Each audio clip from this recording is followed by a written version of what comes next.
What up, YouTube? I'm Shotgun Shogun. If you're new to the channel, welcome. If you're not new to the channel, welcome back. We're going to be talking about Aria, the new unit that was teased, released, not released, but the information was released today. So, any choice I made for the sake of my kind. I'll let you know. I like this. I'll be Okay, so Ice Mage. Now, I figured it was Ice because, well, that's kind of what they teased with the thing. I'm liking this like snake pattern here on the scarf shawl thing.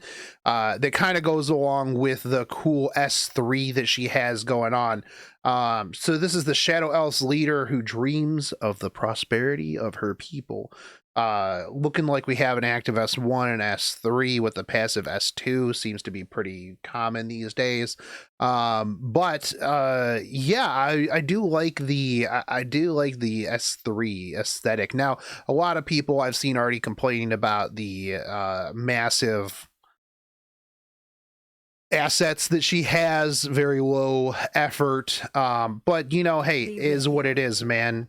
I've never understood.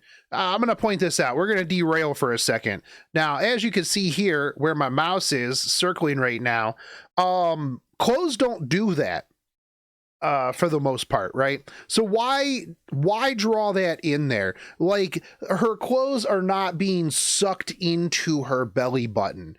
Even if they were like really tight fitting, like they're probably not going to do that. So why draw it like that? It's always bugged me. Like, I understand you want to show off some belly button, but like, come on, man. Somebody's gonna comment in the like post in the comment section, actually, Shotgun Shogun, if you do this, and this, and you wear these types of clothes, it does show at least a little bit of belly button. That's a lot of belly button. Not only that, but you could tell she's got like kind of a little bit of like, it's not abs, it's a little soft there, right? So, you know, it just bugs me. It just bugs me. Anyways, on to the character.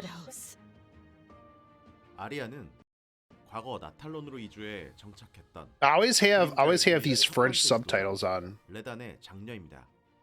엘라시아에서 태어났던 아리아는 고통 속에 있는 인간과 수인들을 도와주려는 아버지가 존경스러웠고 나탈론으로 향하는 길이 자랑스럽기. Dude, her fingers are ridiculously long. Like, ridiculously long. 했습니다. 그러나 인간과 수인들은 양측을 도와준 그림자 엘프를 향해 손가락질과 탄압을 시작했고 그러던 중 아버지가 Yo, I like that this. 인간과 Yeah. 수인 연합에 의해 목숨을 잃게 되자 아리아는 자신의 동족을 지키기 위해 특단의 선택을 I like this. All right, hero introduction. This is the important stuff. Okay, so we're going to be a Taurus mage. This is similar to Dizzy. This is similar to F10. If you're looking for Ice to compare to, also similar to Sage Ball as well. So if you're wanting to like put something on some characters, which we will for damage by the numbers, those are your options. Going to be using Shiny Enhancement, Demon Horns, and Blazing Rage for your Catalyst. Now, defense imprint with a defense self imprint, 115 speed, not a super slouch, 18% effectiveness, 18% effect resist. Yeah, okay. 35% critical hit chance. This is going to be from her passive. So yeah. 5등급 마도사입니다. 효과 적중과 효과 저항이 높은 편이며 각인 집중으로 자신의 방어력을 더욱 올릴 수 있습니다. Not limited to, by the way. Okay, skill introduction. So this is going to be her S2. This is going to be her passive. This is going to get her an extra 2, 4, 6, 8, 10 critical hit chance. So you have 35. That's going to be 45% critical hit chance right out the gate. Now, some people will probably spam around that you're going to be able to get an extra 65% critical hit chance. No, this is already in her numbers. So the 20% base is already there. That's why she has 35% critical hit chance. So you can style on anybody who did not read, doesn't understand mechanics. Anyways, as the caster's health decreases, critical hit damage increases up to a maximum of 50%. After using a skill, when focus is full, consumes all focus to activate Dark Shadow Phantom. Now, this just right here indicates Solitaria stocks going up, because this is another focus unit that she can stop. Dark Shadow Phantom attacks all enemies, dispelling 2 buffs and decreasing combat readiness by 30%. Damage dealt increases proportional to the caster's defense. Now, the interesting thing here will be if this critical hit damage overcaps, which I don't think it does, because I think only artifacts can overcap critical hit damage. So this means that you don't have to build a whole bunch of critical hit damage. You don't have to build a whole bunch of critical hit chance in order to do extra damage, right? So you know, the people who are going to be like, oh, I gotta have 100% critical hit chance, 100% or 350% critical hit damage. Yeah, you really don't. Not only that, but yeah, I do find it interesting that they are kind of playing with this whole passive where you're increasing your critical hit damage. As your damage goes down, your critical hit damage is going to go up. I do think that it's an interesting that they're putting that in there, right? 치명 확률이 최대 30% 치명 피해가 증가합니다. 스킬 사용 후 집중이 최대라면 모두 소모하여 암연기를 사용합니다. 암연기는 적 전체를 공격하여 강화 효과를 2개 해제하고 Okay, so it is going to be a normal hit. 자신의 방어력에 비례해 피해량이 증가합니다. So that really didn't do a whole lot there. Yeah, that didn't really do much damage, and there's no mitigation on the other side of the field. Yeah, it really didn't feel like it did a whole lot there. Granted, now there is an attack down, right? But she does have a defense buff, and she scales off of defense, so... 3스킬. Alright, Umber Hour. This is going to be her S3. Using the power of the shadows, increase defense of the caster, and adopts a counter-attacking stance for 2 turns. Grant stealth and a barrier to all allies except for the caster for 2 turns. Barrier strength increases proportional to the caster's defense. Now, this is kind of interesting. This is going to be on a 4-turn cooldown when it's maxed out, meaning that you'll have 2 turns of stealth and barrier. And then, yeah, you're going to be able to do that. So if you have her like kind of quick, I don't think that she is a damage dealer, honestly. That's why I don't really care too much about her S2 just from reading this, right? If you made her like super fast, you pair her with like you wouldn't want a Para, because then everybody's stealth. Well, no, because then she doesn't get stealth, right? So everybody except Aria gets stealth, and you basically could become a shadow squad, right? We've had in the past, you run Crow with like Assassin Kali and like a Spectre Tenebria, and then they only have the option to hit Crow.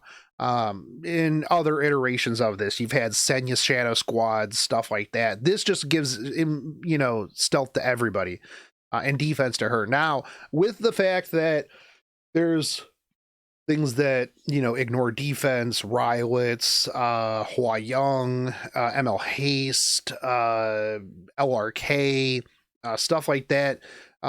Defense scaling units is what it is. Not only that, just penetration set in general. Now, Hua Young in RTA is going to have a hard time because of the increased, the 30% reduction.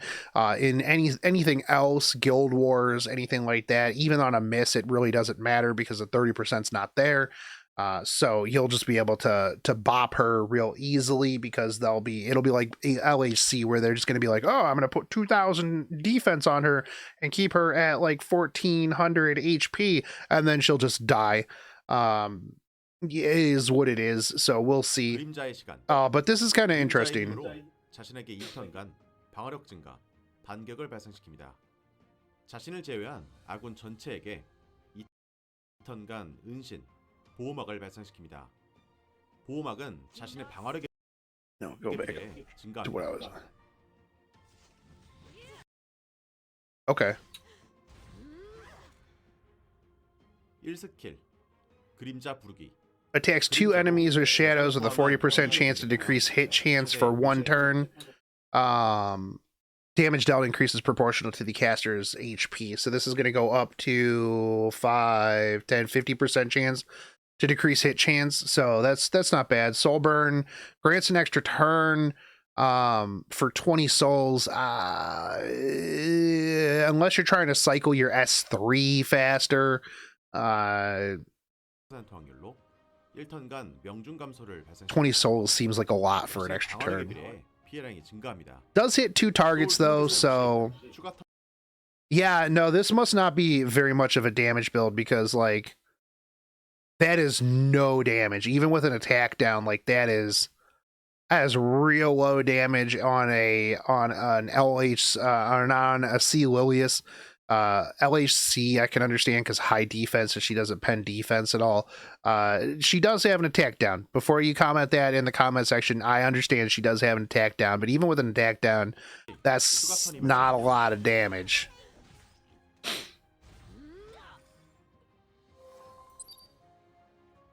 아리아의 아티팩트. Okay, so Scroll of Shadows. If the caster attacks when it's not their turn, damage dealt increases by 8 to 16%. After attacking, has a 50% chance to inflict a random debuff on the target for 1 turn. Decrease defense, decrease speed, silence, or unable to be buffed. Now, this is pretty sweet. This is going to help increase her probably lackluster damage.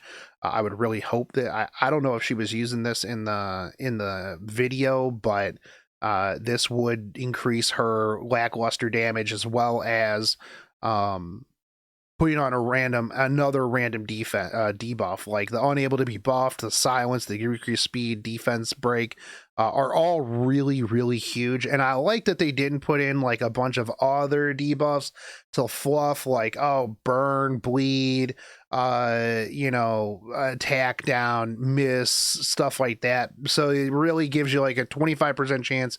And all of these buffs are good. Now, obviously, if you're up against some sort of cleanser or you're up against some, somebody with immunity, stuff like that, this is going to be kind of the other half of it's going to be kind of meh. Not only that, but you do have to attack. It's on counter attack. So this will be pretty good for like Champ Zerato or something along those lines. But, overall, it's an okay artifact. It's an alright mage artifact. The problem with mage artifacts, though, is you have to contest with Violin, you have to contest with F10's artifact, you have to contest with Crown, and you have to contest with Book. In all of those situations, it's hard to justify putting something else in over one of those, right? So that is really the struggle bus when it comes to mage artifacts. 16% increased damage versus like a Book, or 16% increased damage over Crown, or over something else, a Violin, things like that. Just real hard to justify those, right? So I don't know if this is going to see a lot of play, but yeah, it is what it is. 마도사 전용 아티팩트입니다. 그림자 마법을 통해 계약한 소환물을 소환하는 두루마리입니다. 자신의 턴이 아닐 때 종족의 번영을 꿈꾸는 그림자 엘프의 지도자 아리아는 4월 7일부터 소환 확률업을 통해 I do like that S3 though. That S3 is pretty slick. But overall, I feel like she's an interesting unit. She doesn't really have much in the way of defense until she gets her counterattack up and her defense skill. Which means that, openers like Peyra, stuff like that are going to be able to land unbuffable. No cleanse is going to just pretty much prevent all of the stuff that she can do with her S3. Her base speed of 155 is going to assure that she's not going to get to open. Now, a lot of people are running high effect resist, but, things like Angelica of Light, that has, 400 effectiveness is still going to debuff you. You could see the resurgence of maybe like Basar, because Basar is on, ER ignoring S3 is really good. Um, we haven't seen Basar in a really long time, so who knows if that's a thing that we'll get to see again. But I do feel like there are a lot of options to take her off of the table and the things that she brings. Not only that, but because she's a defense scaling unit, you are going to see people just running really, really high defense with low HP on her, which means that pretty much any sort of defense pen is going to give her a hard time. Because it is going to be hard to mitigate that, right? So again, like I said, a raw ML haste into her, speed pen Rylet, an LRK. There's been a resurgence of LRK lately. Not only that, but then the LRK would be able to hit all of the stealth units. So is what it is. We'll see what kind of numbers she can put out when her modifiers are released. But right now, I think that she's okay. I think that she could be used in certain situations. I don't think that she is going to be top tier. Like I said, I do like the fact that they're playing around kind of with the passives, but I think it's just there to pad kind of like her lackluster overall damage. But we'll see. Again, though, Solitaria stonks are going up. Giving her another unit to go against. Not only that, but being able to hit everybody as well as potentially stun her while she is in her counter attack. But anyways, that's it for me. Let me know what you guys think in the comments section. Again, not limited, so can potentially spook you at any time. Is going to be just in the normal everyday summons. Are you going to be pulling for her? I don't know if I'm going to be. But anyways, I'll catch you guys on the next one. Take it easy, homies. Peace.